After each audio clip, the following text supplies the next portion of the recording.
avec l'arrivée de notre président Macky Sall ici à Marseille. Mon frère Tony, à qui je parlais, pour lui dire ce serait bien que je puisse rencontrer le président de la République pour lui expliquer ce que je voulais faire. Oui, tu vas le rencontrer, mais bon, grand, toi, tu fais des choses, mais tu ne nous tiens pas au courant. Je dis, mais tu es au courant? Parce que depuis 2011, je vois ce que j'ai fait. Mais à ce moment-là, on peut vous aider. Mais alors, qu'est-ce que vous attendez? Ils ont mon numéro de téléphone. Ils savent comment me joindre. Je pense que je suis ouvert. Tout le monde ici à Marseille a mon portable. Tout à fait. Et je suis toute personne qui m'appelle, je réponds.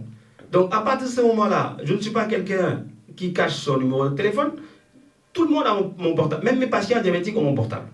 Donc à partir de ce moment-là, les autorités consulaires, quand elles veulent me contacter, savent comment faire pour me contacter.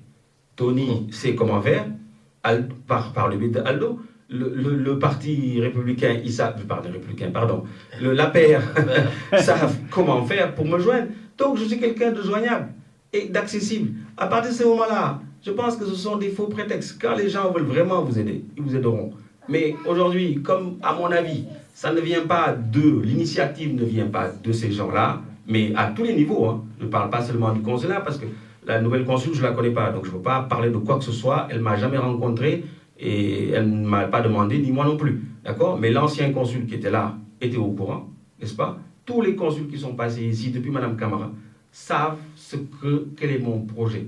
Mais quand vous voulez faire quelque chose et qu'on voit tout de suite en vous que vous êtes un éventuel futur, mais si le bon Dieu décide demain que je serai le président des États-Unis, je le serai. Personne n'y pourra rien. D'accord? Mais si le bon Dieu décide que je ne serai absolument rien, mais je ne serai rien. Bon, je le mets uniquement dans le cadre de la foi. Et ce que je ne le fais pas pour qu'on dise Carvalho a fait ou n'a pas fait. Je l'ai démontré. Que je fasse ou que je ne fasse pas, il y a 50 millions de Sénégalais, enfin on n'est pas 50 millions, mais c'est une façon marseillaise de 14 millions. Il y a 14 millions de Sénégalais qui sont capables de faire ce que je fais, même 100 fois plus que ce que je fais. Ce n'est qu'une goutte d'eau dans l'océan. Maintenant, si ça peut soulager les patients diabétiques, moi, ça sera toute ma fierté. Voilà. En tout cas, les chiens aboient et la caravane passe. Les nullards resteront les nullards. Et puis, je suis désolé de le dire, quand le président de la République est venu ici, si tu dois critiquer, tu ne prends pas la parole. Si tu dois apporter de la plus-value, tu ne prends pas la parole, histoire de ne pas empêcher justement leur ascension, on va dire, sociale, qui pour eux, malheureusement, pour la plupart, ne peut passer que par la politique. Voilà, j'attaque personne. Je dis les choses telles qu'elles sont et j'espère qu'à la fin de l'émission, que personne ne m'appelle pour me dire arrête d'attaquer le consulat. J'attaque personne. Voilà, je le dis tout de suite, au moins, c'est clair. Voilà, on va faire quand même une petite pause musicale et on va après prendre les autres auditeurs qui veulent poser des questions. À Marseille, quand même, de donner le maximum de questions parce que les questions arrivent. J'ai déjà une dizaine en attente et je vois que les téléphones aussi sont en rouge. On met aussi des commentaires, donc c'est un peu compliqué de... Voilà, en tout cas, je commencerai donc par Grand Ndiaga Diallo, qui est un peu souffrant, donc qui ne peut pas parler à l'antenne, qui te félicite beaucoup et voilà, qui regrette le fait que tu ne sois pas mis au premier plan à la venue du président de la République ici à Marseille. Surtout que je me rappelle de leur thème, c'était ils venaient pour rencontrer les Sénégalais de Marseille, donc la juridiction. Voilà, donc, mais bon, tout le monde le sait, on ne va pas refaire sa venue, mais on a su qu'ils ont fait le tri, voilà, donc pour savoir qui doit y aller, qui ne doit pas y aller. Mais bon, ça après, c'est le problème parce qu'il y a des personnes qui n'attendent pas après ça pour continuer leur action et je pense que le docteur Martin Carvalho en fait partie et ça n'enlève en rien à la nullité chronique qui continue parce qu'aujourd'hui c'est le diabète chronique, voilà, donc, mais bon. Voilà, nous allons partir avec à l'antenne. Allez, à l'antenne. Donc c'est le 10. Allô? Oui, allô? Oui, bonjour. Bonjour, Lamine, c'est M. Ndiaye Sambanyan Côte d'Azur. Oui, Sambanyan Côte d'Azur, vous êtes à l'antenne, on vous écoute. Oui, comment ça va? Ça va bien, merci, ça va très bien. Je salue le docteur d'abord qui est là, j'ai bien écouté. Hein, vraiment, moi ce que je peux dire, c'est très intéressant d'écouter le docteur. Et puis, effectivement, les gens comme docteur, le Sénégal avait besoin de ces professionnels, franchement. Et spécialistes. Le Sénégal, il avait besoin de ces gens-là. Et ces gens-là, ils méritent quand même qu'on les aide pour qu'ils puissent quand même avoir contact avec le gouvernement. Parce qu'actuellement, le Sénégal, on ne peut pas dire combien de personnes, on peut dire même, si on calcule dans la plupart des Sénégalais aujourd'hui, ils attendent cette maladie-là. Et on a besoin quand même de professionnels comme ça au Sénégal. Ben, tout à fait. On attend votre question. Et puis, de toute façon, le président était venu là, vous le savez, et vos amis ont tout fait pour qu'il ne le voit pas. Mais bon, ça, c'est un autre débat. Ben oui, ça, c'est un autre débat, effectivement, comme vous le dites. Moi, en tout cas, j'ai bien écouté. Après, d'ailleurs, même, j'avais besoin de son coordonnée après l'émission.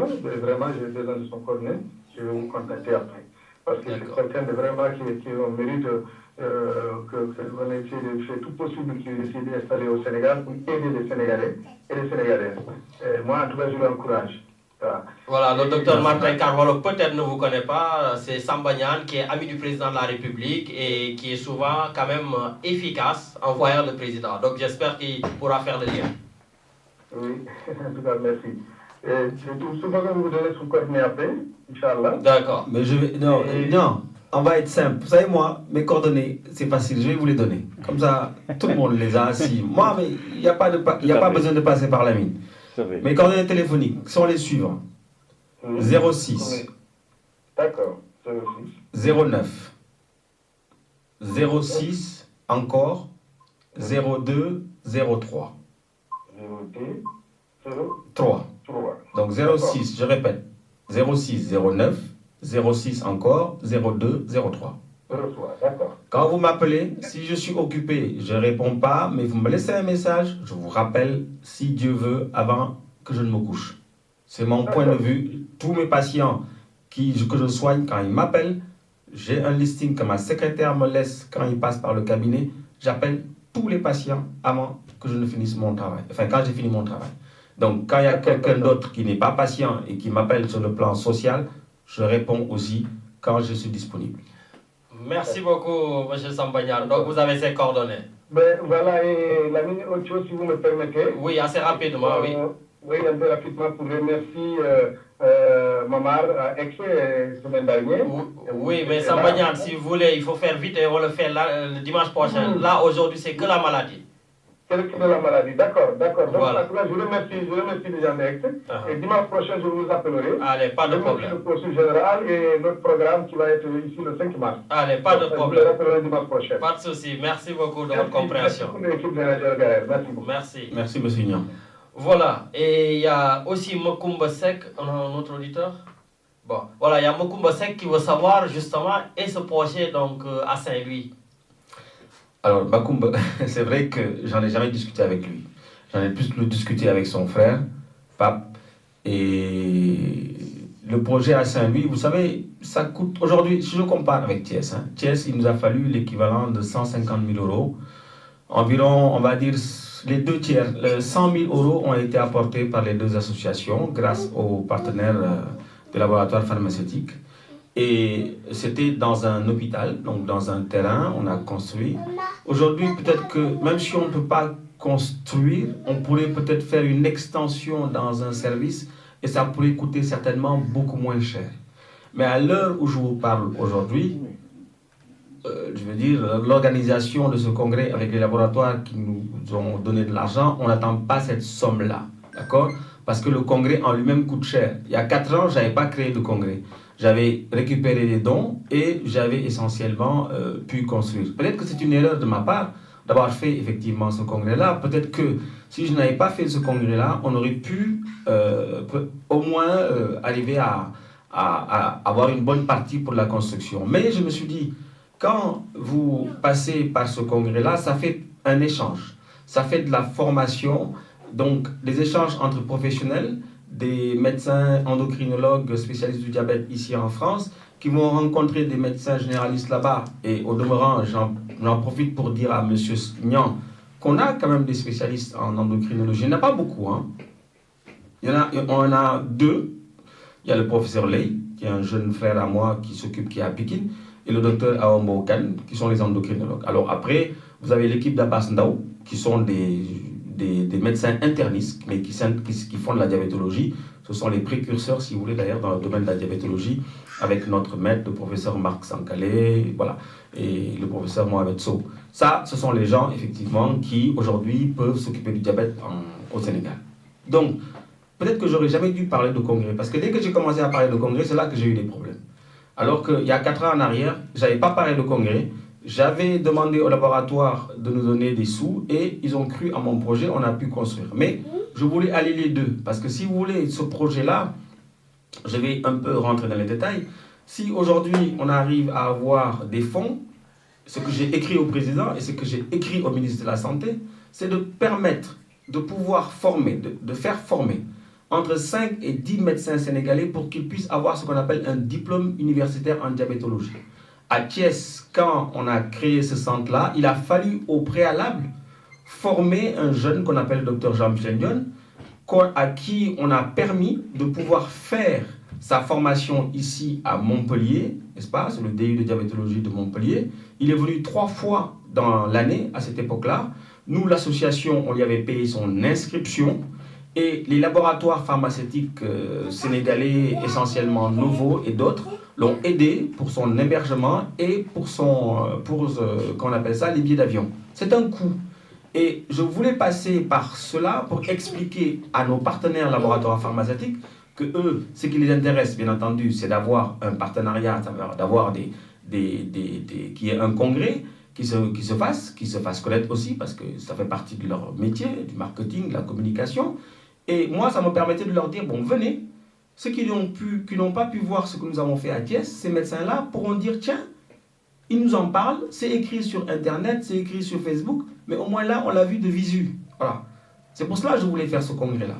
Et en même temps, dire, à partir de ce congrès-là, créer, donc permettre au Sénégal de pouvoir plutôt ne pas compter que sur une dizaine de personnes qui s'intéressent au diabète, mais si on forme entre 5 à 10 médecins par an sur le diabète, le jour où on va arriver à implanter un centre dans chaque région, vous imaginez le nombre de médecins sénégalais qui pourront dire je suis spécialisé en diabétologie. Ça, c'était ma deuxième préoccupation.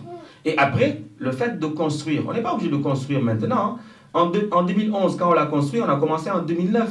En 18 mois, on l'a construit.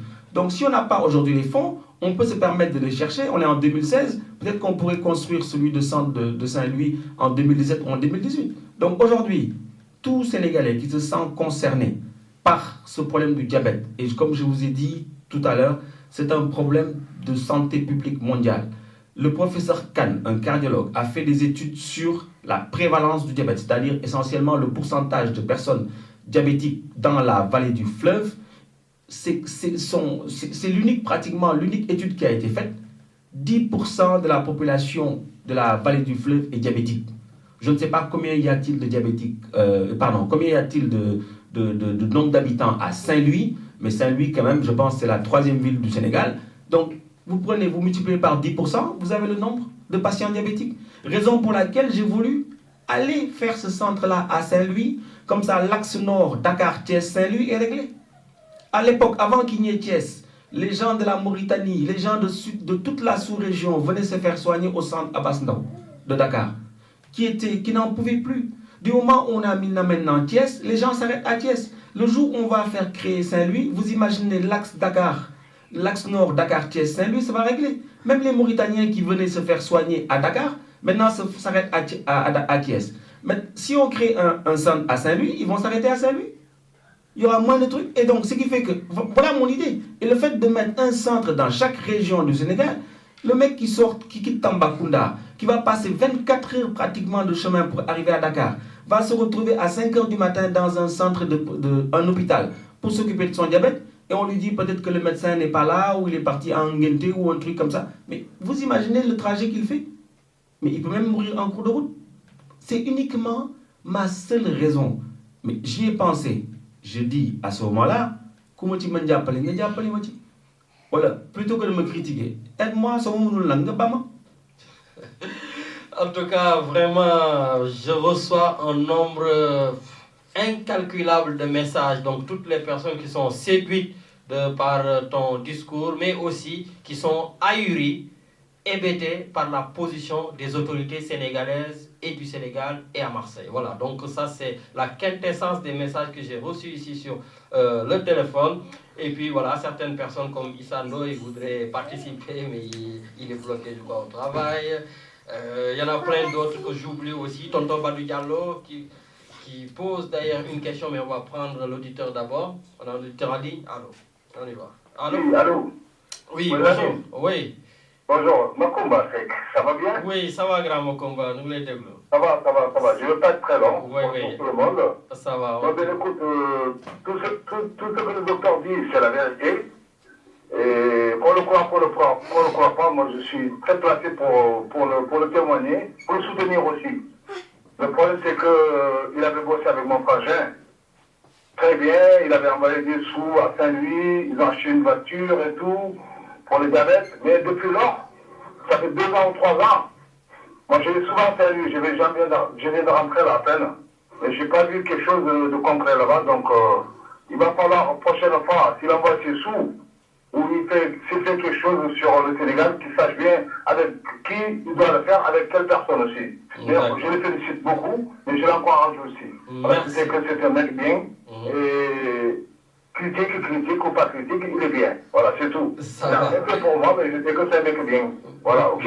Merci Allez. beaucoup. Merci. Allez, bonne journée, l'ami. Merci. Également, grand. Au revoir. Merci, Bakumba. Merci. Voilà, donc, on a aussi un autre. Bon, on va le prendre. Allô? Oui, allô? Oui, bonjour. Ça va bien, merci. Kokalla? Grand Diogo, oui, on t'écoute. La ligne est mauvaise, mais on t'écoute. Oui. Voilà, le docteur Louis l'a dit, quoi, c'est bien.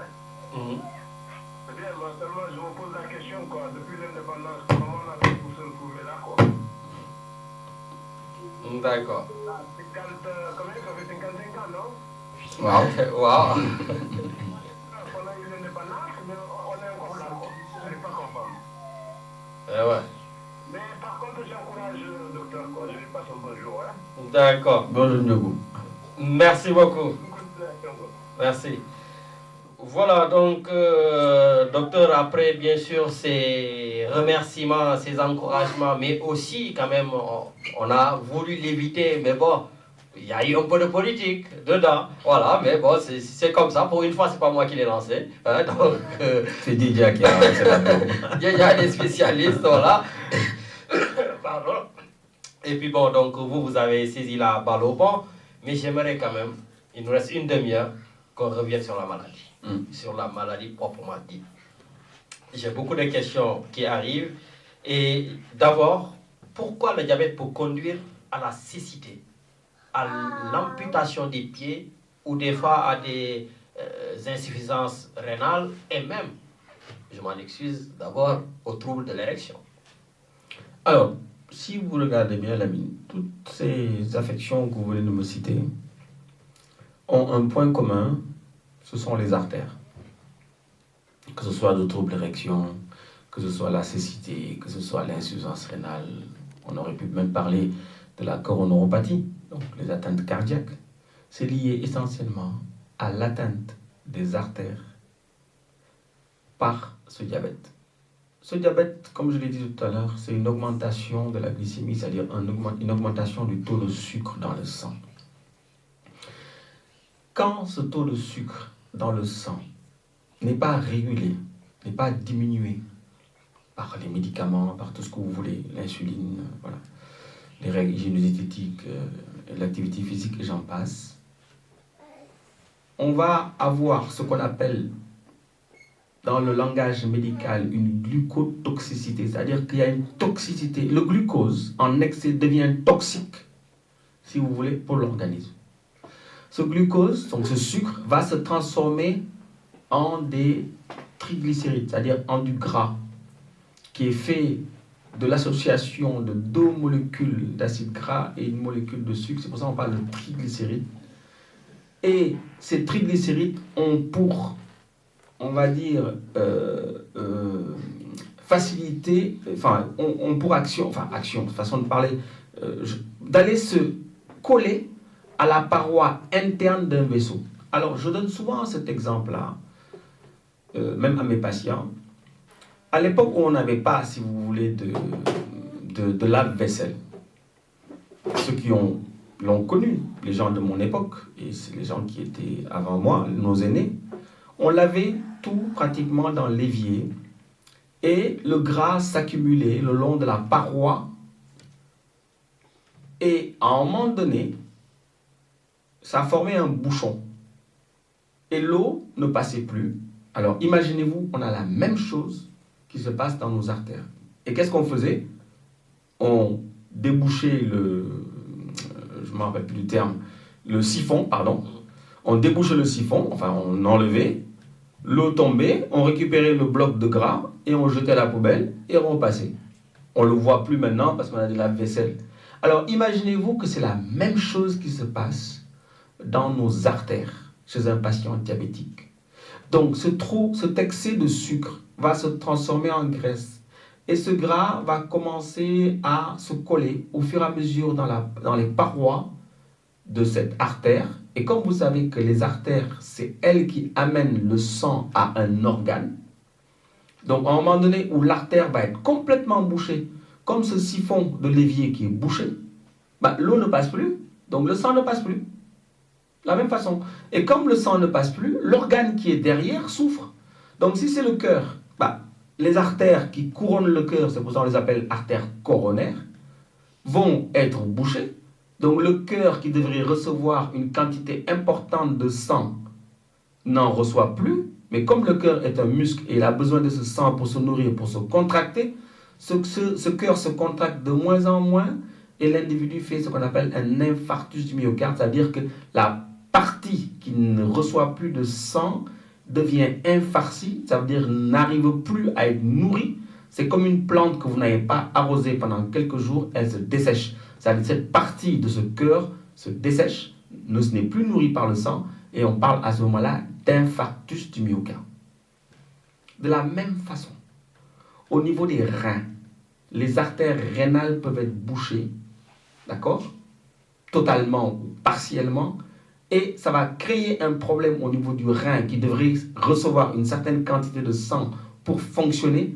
Le rein fonctionne moins bien, on parle d'insuffisance rénale, qui peut être aiguë, sévère, modérée, modérée jusqu'à sévère, et finir en dialyse.